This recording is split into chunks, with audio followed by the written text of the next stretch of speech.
मित्रों नमस्कार। मैं अनंत भोयर गावकुश कला संगम चैनल की ओर से आपका हार्दिक स्वागत करता हूं। आज हम एक अलग सीरियल शुरू करने जा रहे हैं, जो कि पिछले डिस्क्रिप्शन में मैंने आपको बताया था, शाश्वत जीवन शैली और प्राकृतिक खेती। क्योंकि हमारे भारतवर्ष में बहुत सारे किसान, छोटे किसान हैं, बहुत सारे गरीब किसान हैं और खेती की स्थिति भी कोई अच्छी नहीं है। बहुत सारे फैक्टर इस पे असर कर रहे हैं खेती की ये दुरावस्था होने में, और उसकी हम थोड़ी चर्चा करेंगे। क्योंकि आत्महत्या बहुत बढ़ रही है और खेती की स्थिति दिन ब दिन बुरी होती जा रही है। मित्रों, मैं कोई मार्गदर्शक नहीं हूँ। मैं एक छोटा सा किसान हूँ जो कि पिछले 15-20 सालों से बहुत सारे एक्सपेरिमेंट करते करते आज कोई ऐसे मोड़ पर आया हूँ कि जहाँ मेरे कंसेप्ट तो बदली है, लेकिन मेरी खेती की पद्धति और पूरा कारोबार का स्वरूप बदल गया है। तो मैं ये आपसे ज़रूर शेयर करना चाहूँगा अपने गावकुश कला संगम चैनल के थ्रू, और आपको भी उसे अवगत कराना चाहूँगा। आप सिर्फ ये आने वाले हर एपिसोड को ज़रूर देखिएगा और ये सब कॉन्सेप्ट समझने की कोशिश कीजिएगा। आज का हमारा ये जो टॉपिक है ये थोड़ा सा स्पीच टाइप का है, क्योंकि ये पहला एपिसोड होने की वजह से हमें कुछ बातें समझनी है। ये पद्धति में जो कुछ कंसेप्ट है, क्योंकि या खेती के जो कंसेप्ट है वो हमें समझने हैं, बातें असर करती है, ये एक बात है। तो नेचर में बहुत सारे बदलाव होते जा रहे हैं, क्योंकि नेचर को हमने खुद ने बहुत असर करती है, उसमें प्रकृति या नेचर, ये एक बात है। तो नेचर में बहुत सारे बदलाव होते जा रहे हैं, क्योंकि नेचर को हमने खुद, हमारे मानव प्राणी ने बहुत सारा पोल्यूशन कर दिया है, बहुत सारा हाई टेक्नोलॉजी की वजह से डिस्टर्ब कर दिया है। तो प्रकृति भी उसके नतीजे हमें दिखा रही है।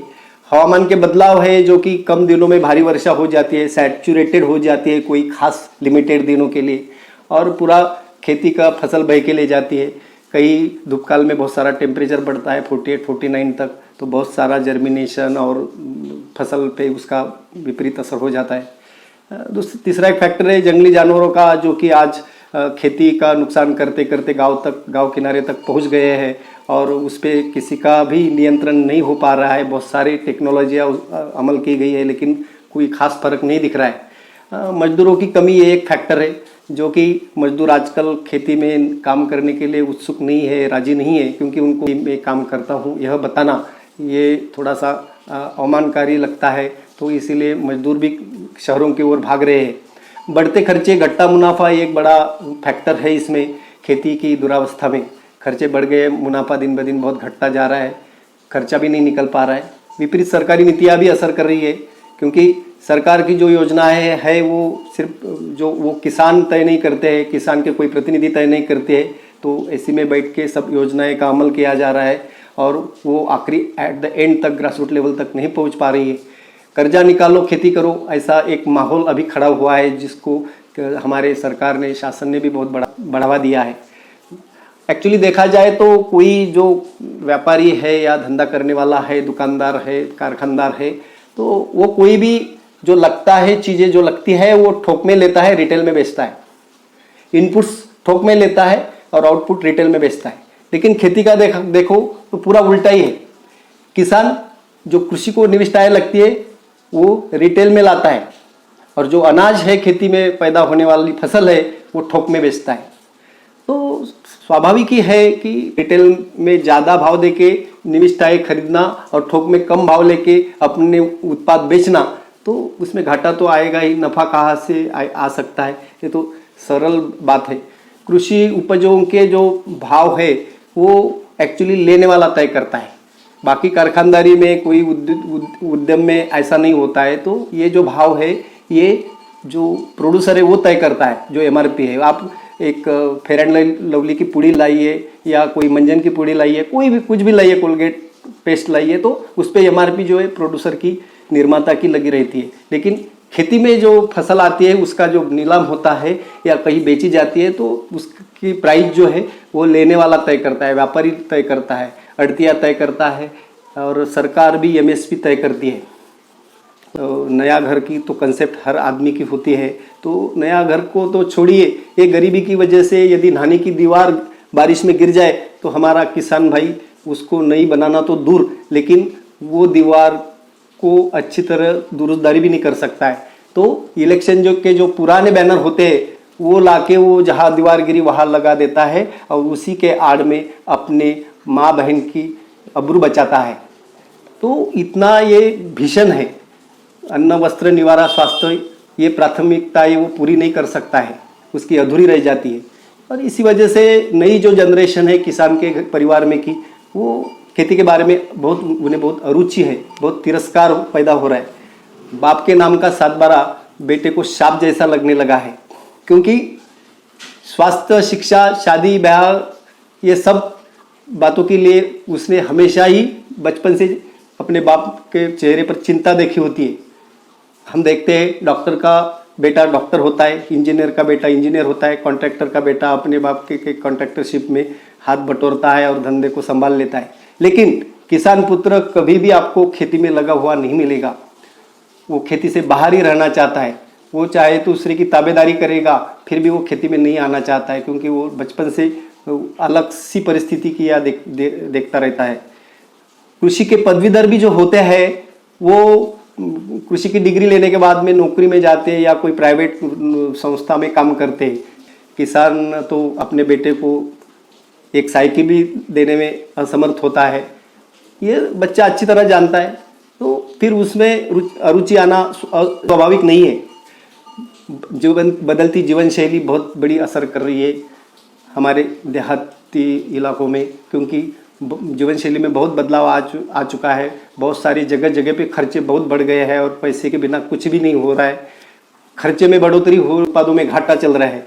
कर्जे का बोझ परिवार की बहुत चिंता बढ़ा रहा है, बेचैनी बढ़ा रहा है और किसान के जीने के मकसद को ठेस पहुंच रही है। इसीलिए वो आत्महत्या को प्रवृत्त हो रहा है। बात यह है कि अभी सवाल ये पैदा होता है कि क्या हम ये आत्महत्याएं टाल नहीं सकते? जरूर टाल सकते हैं, लेकिन टालना इतना आसान नहीं। उसके लिए हमें कुछ सोचना होगा, कुछ कंसेप्ट क्लियर करने होगी और हमें खेती का अर्थशास्त्र देखना होगा। खेती का अर्थशास्त्र कहता है कि बिक्री मूल्य माइनस लागत मूल्य इज इक्वल टू नफा। यानी बिक्री मूल्य जितना बड़ा रहेगा नफा बढ़ेगा। बिक्री मूल्य तो बढ़ाना अपने हाथ में नहीं है, ना सरकार को बढ़ा के मांग सकते हैं, बढ़ा के सरकार भी दे सकती है, और ना तो कहीं मंडी में मांग सकते हैं। हमारे हाथ में सिर्फ यही बचता है कि हम लागत मूल्य कम करें तो नफा अपने आप बढ़ेगा। तो कम से कम लागत की खेती पद्धति हमें ढूंढनी होगी, कम उत्पाद खर्च वाली खेती हमें ढूंढनी होगी, जिसे हम प्राकृतिक खेती कहते हैं, जैविक खेती कहते हैं, बायोडायनामिक खेती कहते हैं, सेंद्रीय खेती कहते हैं, ऑर्गेनिक फार्मिंग कहते हैं। ये खेती की पद्धतियाँ हमें समझनी होगी। देसी बीज हमें अपनाने होंगे, क्योंकि वो बहुत काटक रहते हैं, सभी परिस्थितियों को अच्छी तरह फेस करने में समर्थ होते हैं और बीजों का हमारा खर्चा बच जाता है। क्योंकि देसी बीज यदि हमने पहली बार कहीं से ला लिया तो हम उसको संजोए रख सकते हैं और उस ऐसे ढेर सारे अलग अलग प्रकार के फसलों के बीजों के एक बैंक बना सकते हैं, जिसको बीज बैंक बोलते हैं। तो ये हम आपको धीरे धीरे एक एक एपिसोड में समझाते रहेंगे या इसका इम्प्लीमेंटेशन कैसा होता है ये बताते रहेंगे। आपके तौर पर जो भी है तो इसे ज़रूर अपनाइएगा और हमारे आने वाले एपिसोड में ज़रूर देखिएगा। दूसरी बात यह है कि अंतर फसल जो पद्धति है खेती की, तो फसल पद्धति पे भी हमें बहुत सोचना होगा। उसके बहुत सारे प्रकार है। अंतर फसल पद्धति है, मिश्र पद्धति है और अल्प खर्ची फसल संवर्धन भी हम कर सकते हैं। तो ये सब बातें हम एक एक एपिसोड में अच्छी तरह समझने का प्रयास जरूर करेंगे। हमें अधिक उत्पादन नहीं, अधिक मुनाफा चाहिए, ये बात हमने पूरी ठान लेनी चाहिए। पिछली बार जब पॉपुलेशन बढ़ रही थी तो हमारे सरकार ने माता और बाल स्वास्थ्य के लिए कुटुंब नियोजन का नारा लगाया था। अभी माता बाल स्वास्थ्य के लिए यदि कुटुंब नियोजन, तो माटी के स्वास्थ्य के लिए क्यों अधिक उत्पादन, ये हमारे समझ में नहीं आया। और हम जब से सोचते आ रहे हैं कि माटी से अधिक उत्पादन लेने से क्या क्या हो रहा है, क्या क्या अनहोनी होती जा रही है। अभी आज समझ में आया कि हमें टनों से नहीं, हमारे उत्पाद तोले से बेचने चाहिए। अभी आपको एक मजाक लगेगी, लेकिन मैं अपने अनुभव से कहता हूँ पिछले 15 सालों से कि टनों से बेचने वाला जो खर्चा है निकालने के बाद में कुछ भी नहीं रहता है उसके पास में। इसलिए जितना माटी में जितनी कैपेसिटी है उतनी पैदाइश करना अच्छा होगा और उसको प्रसंस्करण के जरिए अलग रूप देकर हमें उसको ग्राहकों तक पहुंचाना होगा। ये एक कंसेप्ट इसमें है। तो मंडी का एक अर्थशास्त्र है कि अधिक उत्पाद जब होता है इलाके में तो आवक बढ़ जाती है और आवक बढ़ने के बाद डिमांड अपने आप धीरे धीरे घट जाती है और डिमांड घटने के बाद में भाव घट जाते हैं और खेती किसानी घाटे में आ जाती है। इसीलिए हमें एक खेत में कम से कम 3-4 उत्पाद लेकर 3-4 फसल लेकर 3-4 किस्म के उत्पाद लेने चाहिए और उस उत्पादों पे एक उत्पाद पे कम से कम 4-5 प्रकार के उप उत्पाद जिसको हम बाय प्रोडक्ट बोल सकते हैं वो करने चाहिए। तो ये प्रसंस्करण प्रक्रिया की रेसिपी हम हमारे आने वाले अगले एपिसोड में आपको जरूर टप्पे टप्पे पर बताएंगे। इसके अलावा खेतों के बांध या जंगल के उत्पाद भी हमारे बहुत काम के हैं। बांध किनारे पलाश होता है, तरोटा चरोटा या कैसिया टोरा बोलते हैं उसको, वो होता है, गिलोय होता है, बहुत सारा ऐसा होता है, जंगली लहसुन होता है। तो इसका भी हम हमारे प्रोडक्ट में अंतर्भाव जरूर कर सकते हैं। उसको भी ग्राहकों तो कम से कम खर्चे वाला उत्पाद ग्राहकों तक पहुंचा सकते हैं। तो उत्पाद में बहुत सारी स्थितियां हैं, बहुत सारी स्टेप्स है। उसमें प्रोडक्ट्स की पैकेजिंग, लेबलिंग, मार्केटिंग, बिक्री, ये सब अवस्थाएं हैं। तो ये सब अवस्थाएं हमें 1 बाय 1 समझ लेनी है। कुछ लोग बोलते हैं हमें कि भाई आप तो बहुत साल से कर रहे हो, आपके ग्राहकी पूरी सेटल हो गई है, हमें कैसा जमेगा, ये तो असंभव है। नहीं, ये बिल्कुल असंभव नहीं है, किसी को असंभव नहीं है। क्योंकि एक्चुअली क्या है कि उगाने वाले लोग जो है खाने वालों से बहुत कम मात्रा में है, यानी खाने वालों की संख्या ज़्यादा है। तो फिर एक किसान के लिए 20 परिवार चुनना इतना मुश्किल बिल्कुल ही नहीं है। 20 फैमिली यदि एक किसान के तरफ से अपने अनाज ले लेंगी, कुछ उत्पाद ले लेंगी, तो एक किसान का भी भला होगा और वो 20 फैमिलीज को पॉइजन फ्री फूड्स मिलने की वजह से उनका स्वास्थ्य भी अच्छा रहेगा, उनका मेडिसिन का खर्चा घटेगा। जैसा फैमिली डॉक्टर होता है वैसा फैमिली फार्मर भी हर एक ग्राहक का जरूर होना चाहिए। हम बहुत सालों से लोगों को बता रहे हैं, उसमें कुछ अवेयरनेस पैदा करने की कोशिश कर रहे हैं। ग्राहकों को अपने फसल के डायरेक्ट बिक्री का मकसद हमें रखना चाहिए, क्योंकि जब हम डायरेक्ट ग्राहकों को देंगे हमारे उत्पाद तो हमें उसकी प्राइस ज़्यादा मिलेंगी और रिटेल प्राइस मिलेगी। थोक में देंगे तो बहुत कम मिलती है, तो हमारा मुनाफा और घट जाता है। तो हमें ज़्यादातर ग्राहकों पर फोकस करना है। मार्केटिंग के लिए नए समाज माध्यमों का हम उचित उपयोग कर सकते हैं। उसमें भी है फेसबुक, व्हाट्सएप है।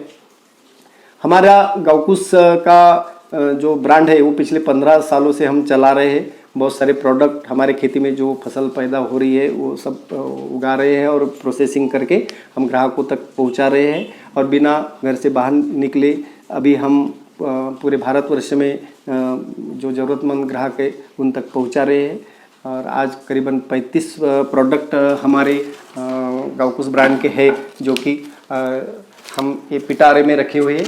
आपको हम अपने अगले एपिसोड में ये प्रोडक्ट कैसे बनाते हैं, अंबाड़ी की चटनी हो, पलाश का चाय हो, चरोटा की कॉफ़ी हो, मूंग की गरी हो, ऐसे बहुत सारे प्रोडक्ट, अंबाड़ी का शरबत पाउडर हो, बहुत सारी रेसिपीज आपको ज़रूर अवगत कराएंगे। हमारी पीछे में प्रोसेसिंग रूम है, प्रोसेसिंग रूम भी कैसी डेवलप करनी है ये भी आपको ज़रूर बताएंगे।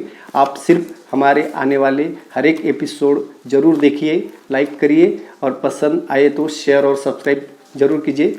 धन्यवाद, नमस्कार।